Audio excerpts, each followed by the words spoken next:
narito na naman tayo para sa isang napaka-sweet, nakakapanabik at sobrang trending na love story nila Kalingap Jomar at Carla.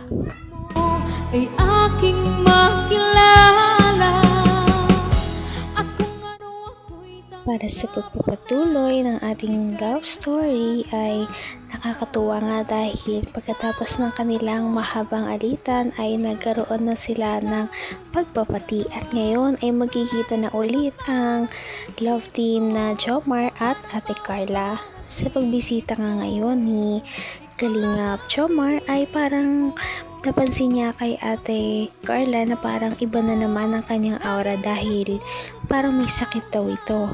At meron ba nga daw itong sinat kaya naman nag-alala pa rin talaga si Kalingap Jomar. Sana nga ay maging maayos ng lahat dahil pagkatapos naman nilang magpati ay may kasunod na naman talagang nangyayari. Nagkasakit naman si Ate Carla. At ito na nga ang pag-uusap nila noong bisitahin siya ni Kalingap Jomar. Ang nice ko lagi. Tao po. Diba? Uy. Pasok po. Hello po. Ayos lang ba? Kumusta ka? Okay lang po. Parang namumutla kaya ata ngayon. Ayos ka lang ba? Parang Okay lang po. yung pinano mo? Parang medyo may pa ng konti. Ayos ka lang? Okay. Tingnan mo ba? Upo muna po kayo. Ha? Sige. Okay lang. Parang madilim sa inyo. Okay lang bang ano natin? Ayun. May kurente naman pala kayo. Upo ka muna po. Sige. Ay. Kumusta ka? Okay lang po. Okay ka lang ba? Yan, totoo. Hindi ka naman na mainit. Medyo mainit ka pa eh. Kamusta po yung party niyo? Yung party? Actually, hindi ko na-enjoy masyado eh. Wala ka that time, hindi ka nakasama. Mukha naman pong masaya eh. Nakasmile ka pa nga po eh. Tapos yung partner mo, Nagsiselos ka ba? hindi po ah. Pinasabi ko lang po. Nakita mo ba yun? Nakangiti ako kasi wala naman choice, madaming camera. Tsaka, yung organizer naman yung nag-ano nun eh. Kung ano ako'y tanggap mo na, hindi ka rin nag-alala. Bukod sa tahimik ay parang papansin din natin kay Ate Carla na talagang matiisin siyang klaseng babae. At kahit na hindi siya okay, sinasabi niya na okay lamang ang kanyang nararamdaman para hindi mag-alala si Kalingap Jomar sa kanya. Organizer naman yung nag-ano nun eh. Nagplano. Eh, alam mo naman, kita mo naman, di ba, partner-partner. Ikaw kasi hindi ka dumalo, pero naintindihan ko naman. Masama po talaga yung karamdam ko. Kaya nga eh. Anong oras ba yun? Kasi hapon kami, nag-expect kami na makakasama ka namin eh. Di ba, hayaan mo na. At okay naman na yun, tapos na yun. Ang mahalaga ngayon, nakita na kita. Ito pala, may akong dalang ano sa'yo eh. Bulaklak at, ayun, prutas. Belated Happy Mansari. Belated happy mansari dito po. Bakit ka tumata? May kasama ka ba dito? Ito, Lagi po. kasi, alam mo, mga prutas, kasi alam kong kakatapos mo lang sa ano eh, kakagaling mo lang din sa sakit. Ay, ano bang gamot mo dyan? Uminom ka ba ng gamot mo? Hindi. Eh, vitamins. Parang pumapayat ka yata ah. Wala ka ba kinakain dito? Hindi po kayo nabisita eh. Check lang po. Eh, ikaw naman kasi, di ka nag-reply sa akin. Pwede naman pong bumisita kahit walang reply ah. Ay, grabe. Pinapakonsensya mo pa ako ay. Sorry na, kasi Naman ang bawat panaginip ko, ikaw lang ang tinitip. At ayun ayun na nga, na-miss lamang pala ni Ate Carla ang kanyang ka-love team na si Kalingap Jomar dahil medyo matagal na nga silang hindi nagkita. Pagkatapos nila noong magkaayos ay medyo hindi na sila madalas na magkasama dahil din busy silang dalawa sa pag-aaral ni Ate Carla at ganoon din naman si Kalingap Jomar. Tayo na, may dala pa naman ako ng mga gamot sa'yo mga vitamins. Di bale, may surprise ako ngayon sa'yo. Ano po yun? Huwag mo nang tanungin, basta sumama ka na lang sa akin. Pwede ka ba ngayon?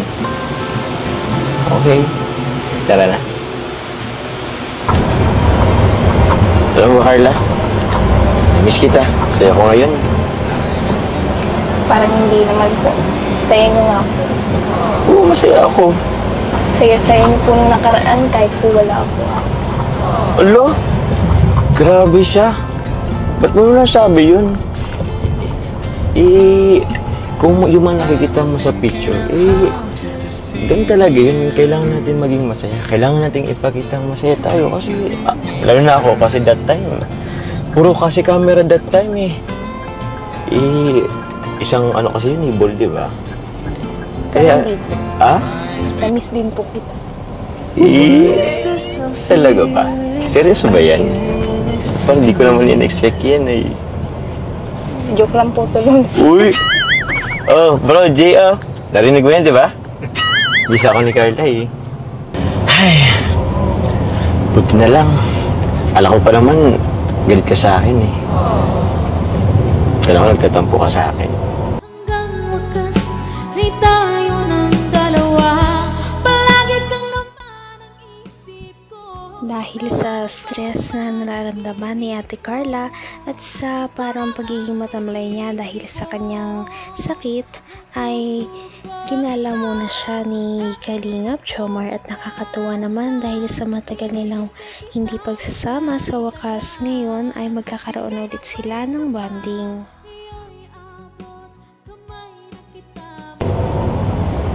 Ba't naman po ako magtatampo sa inyo? Kilala kita Pagpuin ka Para naman sa 8 months natin, kilala na kita.